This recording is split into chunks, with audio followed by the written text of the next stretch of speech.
Bonjour à tous, comment allez-vous? On se retrouve dans une nouvelle vidéo, et pas n'importe quelle vidéo puisque c'est une vidéo unboxing. Il y a quelques temps, j'ai regardé le site de Once Upon a Book, qui est une box littéraire qui date d'il y a pas très longtemps, peut-être 2 ans. J'avais déjà commandé une box pour tester un petit peu au mois de décembre 2015, j'avais beaucoup aimé. Le thème du mois d'avril, c'était Mystère en Angleterre.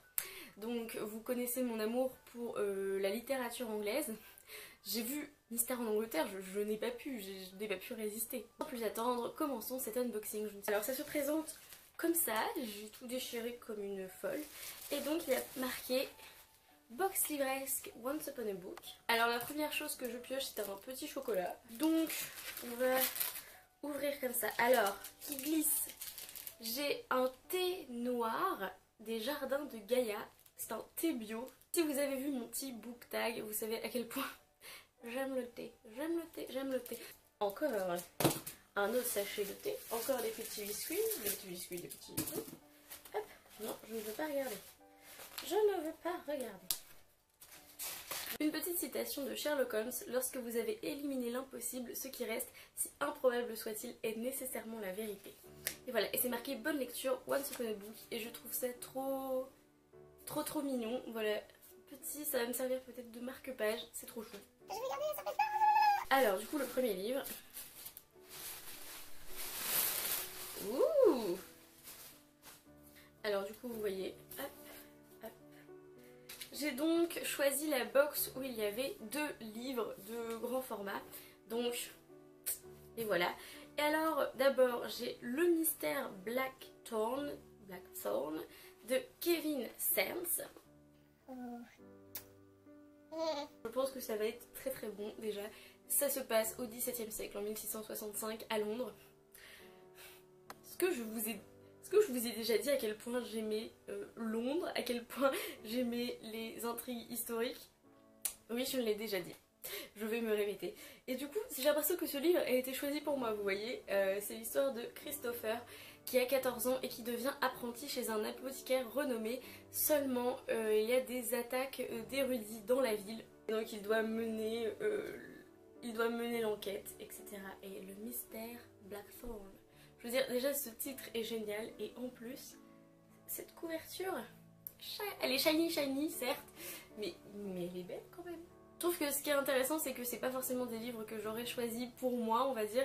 Et c'est aussi sympa de se faire conseiller des livres comme ça à travers une box. J'ai Avant la fin de Liz Jensen qui est publié aux éditions Seuil. Et je crois que c'est un policier, je veux dire un thriller. Alors juste avant de vous parler du livre, j'ai juste besoin de vous parler de l'auteur Liz Jensen, qui est née d'une mère anglo-marocaine et d'un père danois. Élise, danois, je pense à toi. Liz Jensen a vécu 4 ans en France, c'est un bon point pour moi. Elle a fait ses études à Oxford, et là, la jalousie me dévore, me ronge. A travaillé comme journaliste à Hong Kong et à Taïwan, puis comme productrice pour la BBC.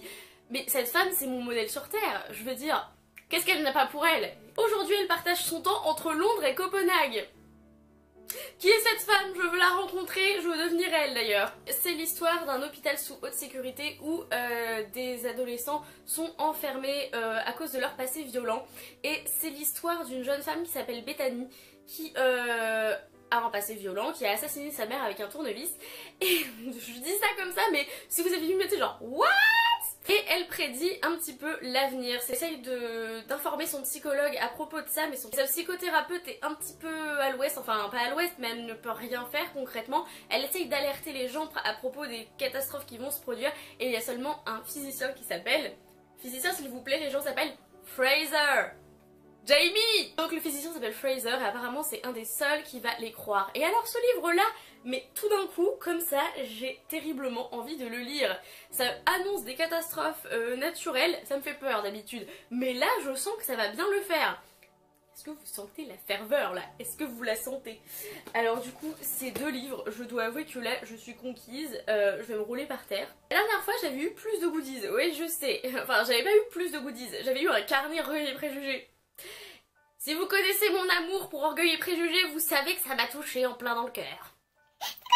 Il y avait une sélection de livres qui était géniale pour Mystère en Angleterre et j'ai notamment vu un livre, mais alors je suis obsédée depuis.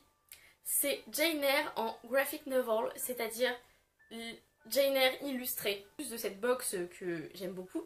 Il y a aussi des sélections du mois, donc même si vous n'avez pas envie d'acheter la box, vous pouvez regarder leur sélection du mois par rapport au thème, et c'est juste génial. Donc pour vous donner un petit ordre de prix, j'ai payé plus cher parce que je l'ai pris en Colissimo, parce que je suis une flemmarde, donc j'ai payé 8,50 €. Mais la box, la grande box avec les 2 livres coûte 20 € et la box avec un livre coûte 12 €. Donc je trouve que c'est assez appréciable. Le problème évidemment c'est les frais de port. Ils ont mis en place le challenge du mois, c'est-à-dire qu'avec votre box, vous recevez une toute petite box où il y a un livre d'un genre différent puisqu'ils ont décidé de faire 12 genres pour 12 mois. Et donc je ne sais pas ce que c'était le genre de ce mois-ci, mais j'ai vu policier, young adult, historique, etc. J'ai trouvé que c'était super intéressant. Je suis encore une fois super contente. La prochaine fois j'aimerais bien tester une box américaine, mais alors là, je vous dis pas comment ça va faire les sous. Je vais pas arrêter de le répéter, mais je suis super contente. Il y a de la nourriture, il y a du thé et il y a des livres. Et il y a Sherlock Holmes. Il y a Sherlock Holmes. Vous connaissez aussi mon amour pour Sherlock Holmes. Mystère en Angleterre les enfants. Mystère en Angleterre. Y a pas de mystère. J'aime l'Angleterre, moi. Pas de mystère en Angleterre. Et voilà, c'est tout pour cette vidéo. Merci d'avoir regardé. Dites-moi si ça vous plairait d'acheter cette box. Si ça vous a tenté les livres que j'ai découverts dedans. Si vous connaissez d'autres box qui sont aussi sympas. Et si vous me poussez grandement à faire d'autres unboxings de box littéraires. Je dois avouer que j'aurais pas besoin d'être beaucoup poussée.